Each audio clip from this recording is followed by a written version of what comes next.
बेसार मसला मेथी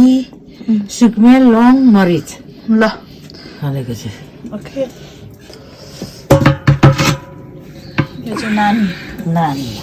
नानी भित्र मिठो मिठो खानी हाल्नुको कारण के हो दबाई हुन्छ दबाई हाम्रो यो 3 तलेमा पाक्छ है साथीहरु एक तले यो तले पानी लाउने ए पानी त 2 पानी यो एक तले यसमा चाहिँ जाँड हालेको हुन्छ हैन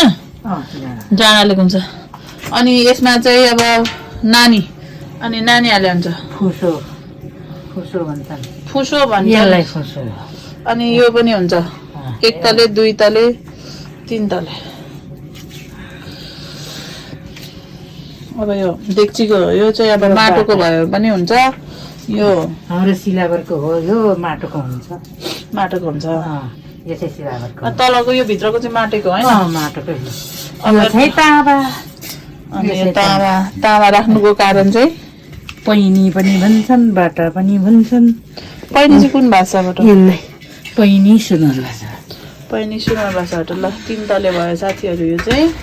अब हाम्रो रक्सी पार्नको लागि तयारी हुँदैछ अब पानी हाल्नुपर्छ अब चाहिँ पानी हाल्छौँ क्या यहाँ अनि यहाँ पानी हालिसकेपछि यहाँको तातोले गर्दाखेरि पसिना तल निस्किन्छ त्यो अघिको नानीमा हुन्छ अनि त्यो चाहिँ रक्सी भनिन्छ हैन जाँड उम्लेर आउँछ जाँड उम्लेर आउनेमा माथि चिसो पानी दुधेर त्यस्तो बन्छ तातो पानी र चिसो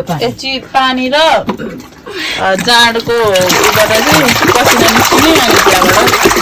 हाम्रो जाँड बन्ने साथीहरु रक्सी बन्ने सेन्टेरेम ल साथीहरु देख्नुभयो मान्छेले भन्छन् कि यो रक्सी पार्दाखेरि अनेक कुरा मिसाउँछन् लेडिजहरुको भित्री वस्त्रहरु अनि प्याड स्याडहरु हाल्छ भन्ने अनेक भ्रमहरु छ नि त्यो कदापि हुँदैन यहाँ चाहिँ हाम्रो चाहिँ लोकल आइटमहरु हुन्छ त्यही हो यहाँ तल जाँड हुन्छ अनि त्यसपछि यो भित्र नानी हुन्छ नानी भित्र त्यही मरमसलाहरु हुन्छ अनि त्यसपछि यो डेक्ची हुन्छ यो बाटा हुन्छ अनि त्यसपछि यति हो केही हुँदैन साथीहरु यति हुन्छ जाँड हाम्रो रक्सी बनाउँदाखेरि चाहिँ साथीहरु तपाईहरुकोतिर चाहिँ रक्सी कसरी बनाउँछन् अब यहाँ पनि फेटा लगाइदिनु पर्छ यसलाई चाहिँ यहाँबाट हावा नजाओस् रे ग्यास नजाओस् यसको ग्यास नजाओस् रे यसलाई चाहिँ टालेको पठाइ बिस्तारै ल साथीहरु यसरी हाम्रो रक्सी पारिन्छ है साथीहरु